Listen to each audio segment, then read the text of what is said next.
Other people are at home or out at dinner. He's just looking for that extra edge. Ronaldo takes a number of steps to maintain his remarkable physique, which one of these was fucking weird, dude.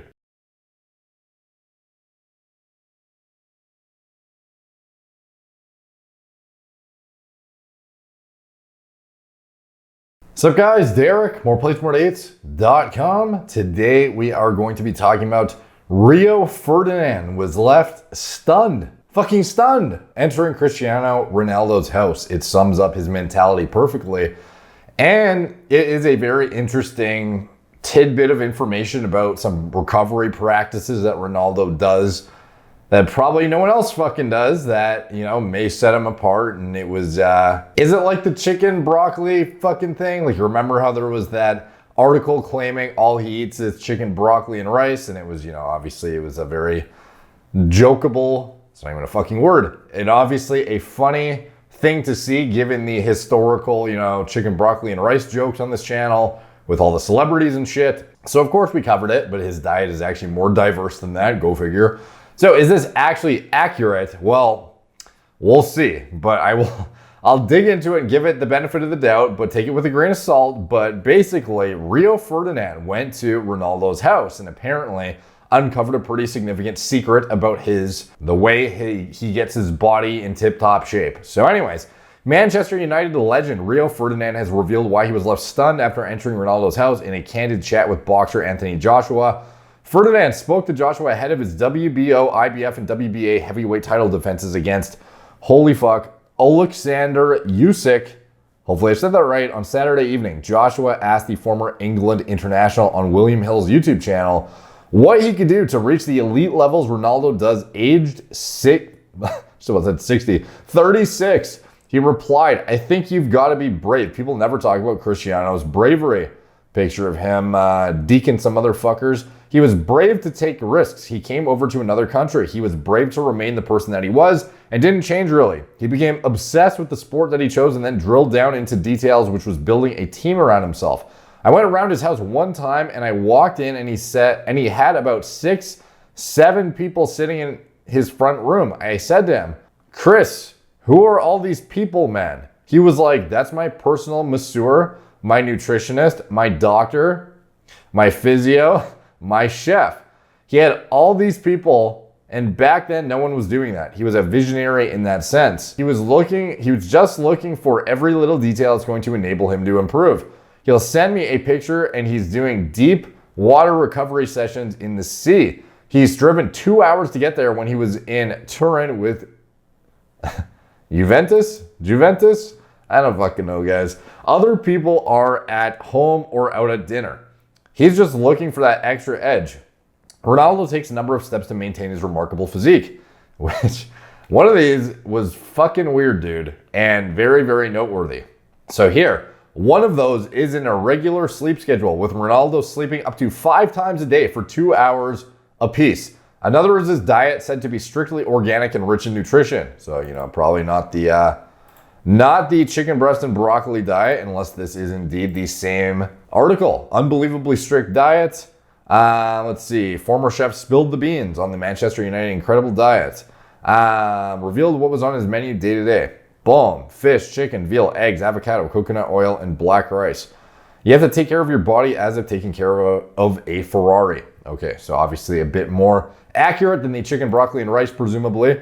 So maybe this is, in fact, realistic or legit, but this is the fucking thing that is very, very odd. Anyone sees this kind of segmented sleep schedule and they're like, huh, weird as fuck for the average person. But when you see Ronaldo doing it, you're like, huh, is there something to it maybe? Like, is there a reason he is he like leveraging disproportionate amounts of REM and deep sleep by doing these little like 2-hour blocks? Is this something that was advised to him by a sleep specialist? Like, what the fuck? So we'll be getting into that from what I consider to be the foremost leading expert, at least in the science meets social media space guy in regards to sleep hygiene. But let's continue first. Ferdinand played with Ronaldo for 6 years before the 5-time I have no idea. Ballon d'Or Ballon d'Or. I'm fucking killing this for sure. Winner sealed an 80 million pound. Please tell me it's a fucking pound and not a euro. Moved to Real Madrid. He thinks the Portugal international will always be the best player he ever played with. Ferdinand continued. Obviously, Cristiano is just ridiculous. When he joined us, he was a baby, but his intelligence to grow, his obsession to get better, and his desire to be the best was just relentless. I've never seen anything like it. Just a man possessed to get to the top and would do anything to get there. Anything, bro. Ferdinand says he would have told Cristiano Ronaldo to sit down after touchline antics. So yeah, basically just going over how fucking awesome he is, you know, how committed he is, how much of a fucking borderline psycho he is about, you know, progressing and whatnot, which is great. He's a fucking specimen and a half, a genetic marvel, a fucking phenom. We all know that. But his sleep schedule, bro, what the fuck is that shit? He sleeps for 2 hours, 5 times a day. Anyone would think that's dumb. Unless it's Ronaldo doing it, and you're like, maybe there's like, let me go Google segmented sleep in PubMed and see if there's some sort of fucking credibility to this. So I decided to go reference some of the old Matthew Walker footage that, you know, if you haven't seen or listened to the audiobook or actually read the actual book, if people still do that, is Why We Sleep, I believe is what the book is called, by Matthew Walker. Highly recommend you give that a listen / actual read. It's, you know, probably the most well-known book from somebody credible that specializes in that specifically. But anyways, here he talks about segmented sleep patterns and, you know, what are, I don't know, like back in the day, historically, what humans would sleep like and how this sort of has been manipulated in modern day by electronics and shit, and, you know, why we do what we do and what is probably more ideal. And he gets into the segmented part. So I will let him get into it. How are we as a species, human beings, designed to sleep? Because right now in first world nations, most of us sleep in what we call a monophasic pattern, which is one long bout of sleep at night.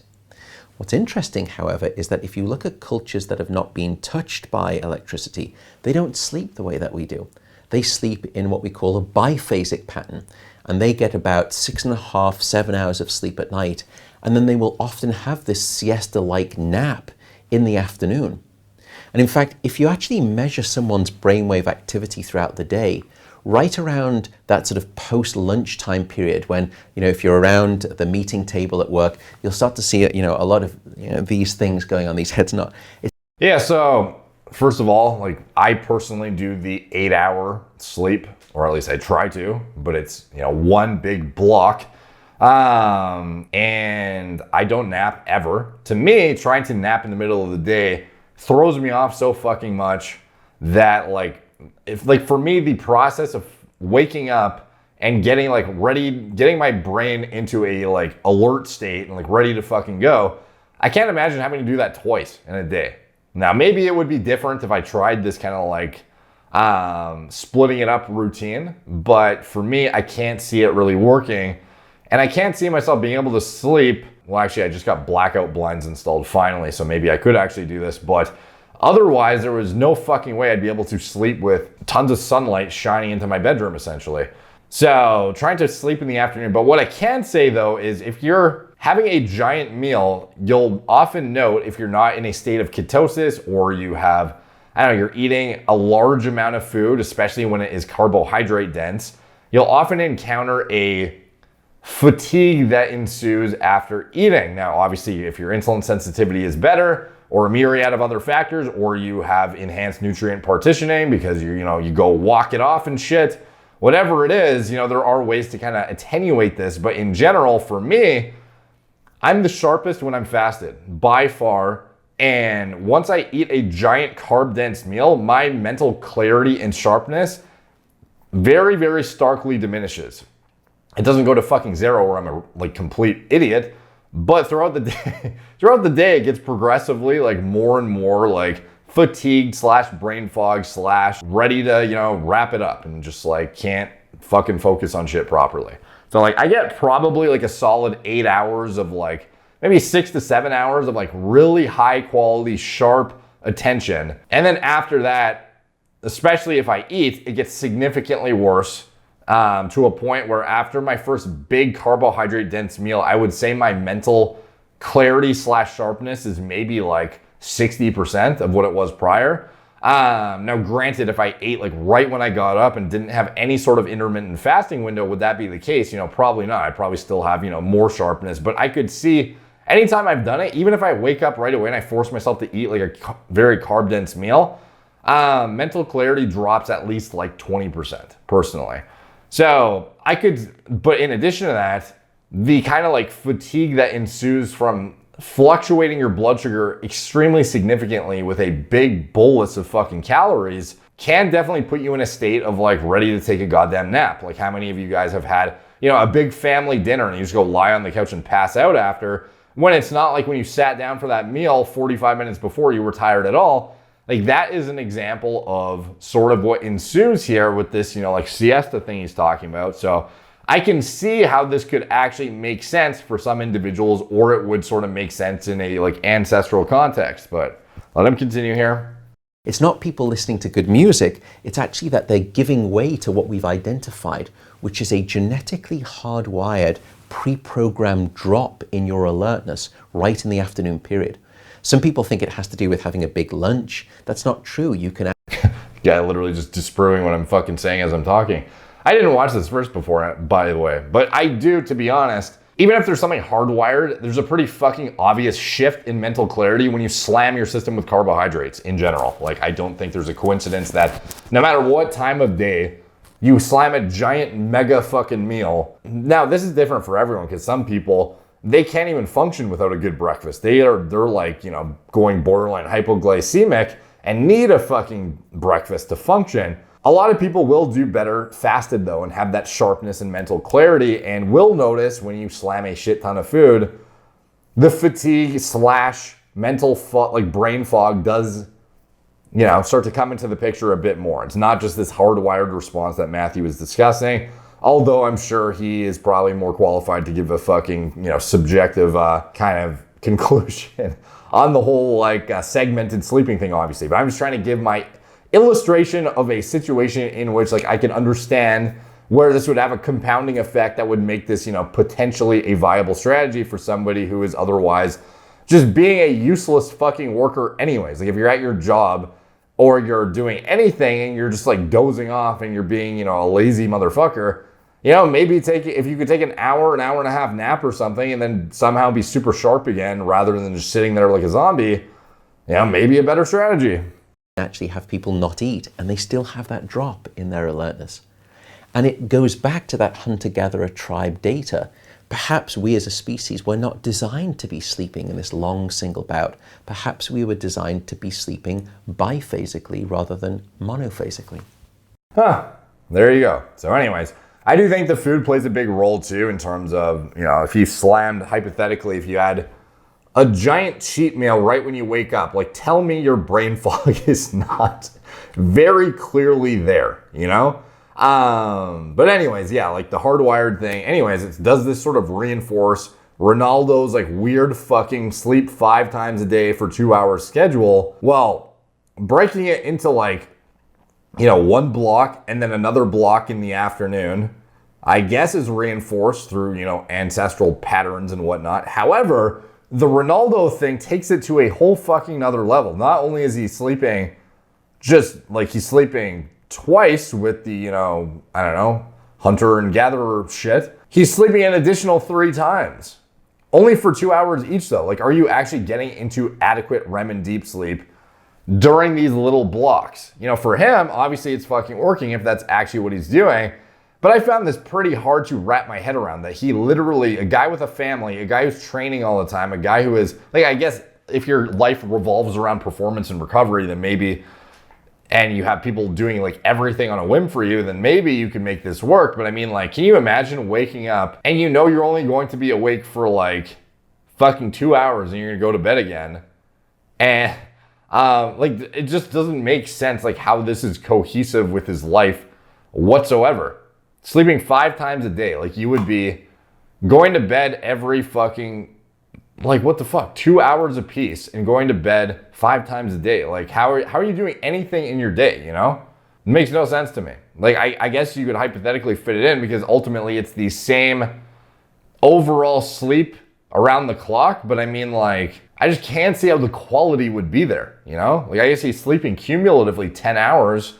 So maybe he's getting more recovery than the next guy. But like, I don't think you need more than like 8 hours if the quality is there in that block. So for me, I don't know. I guess it would boil down to your sleep metrics as determined by I don't know, like a fucking BioStrap or a Oura Ring or a Whoop or whatever it is that you might use for your, tracking your metrics and whatnot, if that's something you do. But for him, like somebody advised him to do it, or he just thought of it on his own. But it appears that he does have a pretty interesting little secret that has been revealed, if this is indeed a legit fact. And Ferdinand uncovered this guy's totally fucked up sleep schedule. So, have any of you guys tried the segmented sleep? Even just the one. Like, I think that's a reasonable start to do the 6 to 6.5 hours during your normal block, and then sleep in the afternoon for like an hour and a half or whatever. The Ronaldo thing is just like next level, hard to wrap your head around, pretty fucking nonsensical from my standpoint, but you never know. Let me know if you guys know of any research that sort of reinforces the efficacy of sleeping fucking 5 times a day for small bouts of sleep, or if you have any experience with it yourself and can compare it to, blocks of 8 hours or blocks of 6 hours plus a 2-hour nap or anything like that, what your experiences were, and if you think this is a legit strategy or just like some fucking weird, one of those made up things like chicken, broccoli, and rice. I don't know. Like for Ronaldo, some of the stuff people put in his mouth, not like literally, but like, figuratively, the kind of stuff they say that he said, sometimes it doesn't make much fucking sense, and it makes it very hard to believe that he actually does something like this. So I'd be very interested to know if this is indeed true, and if so, why the fuck he does it. He notices a significant enhancement of his recovery over sleeping for 8 hours a day at one time, or doing the biphasic thing. It's even superior to that. I don't know. Anybody who's experimented with it or has any insight, let us know in the comments down below. All the comments help the algorithm. They're much appreciated. Like, subscribe. Check out my blog, moreplacemoredates.com. Follow me on Instagram at moreplacemoredates, Facebook, Snapchat, Twitter, TikTok, couple podcasts if you want to support the channel. You can check out anything I'm associated with in the video description below, my TRT clinic. It's all telemedicine from the comfort of your own home. Get high quality medical oversight from doctors who understand what kind of diagnostics and biomarkers you should be getting, how to interpret those, and create an individual protocol designed just for you based on your own imbalances and deficiencies, either through pharmacology, supplementation, dietary manipulation, lifestyle changes. We do it all. We're turnkey, and we handle all types of patients, men, women, as well as those who are natural, enhanced, sauce out of their fucking mind on just HRT. It doesn't matter to us. We are non-judgmental. And if you want to stay natural too, we also help optimize naturals. There are a lot of things that can be evaluated still. Just because you're not on HRT doesn't mean you shouldn't be getting regular blood work, doesn't mean you shouldn't be checking inflammatory markers, doesn't mean you shouldn't be checking for risk profile shit, precursor biomarkers that reveal, cancer risk. Anything of this nature is useful to have as a, annual metric perhaps that you follow with longitudinal data, as well as getting a high quality doctor in general who will oversee your care and actually understand what you need versus, like what would be ideal for you for optimizing your vitality as well as your, current health, performance, etc. So anyways, getting a high quality doctor cannot be overstated, the importance of it. Highly recommend you check it out in the video description below, as well as Gorilla Mind, nootropic formulas, Gorilla Mode, pre-workout formulas. I designed myself from scratch. My recommended diet model for gaining muscle and sports performance. Often goes overlooked is the micronutrient density of the foods that are being consumed in most influencer cookie cutter ebook diets, where they just give you if it fits your macros, calorie allotment and a protein goal, and that's like it. And they leave you on your own to do, basically eat in a subpar way rather than give you the most gut-friendly, micronutrient-dense options of shit that will actually work to maximize things like thyroid health, endocrine function, etc. So anyways, check it out, as well as anything else I'm associated with. My clothing sponsor, wear it in my videos, and anything else I'm associated with, it is all in the video description below. Thank you guys for watching. Talk to you soon.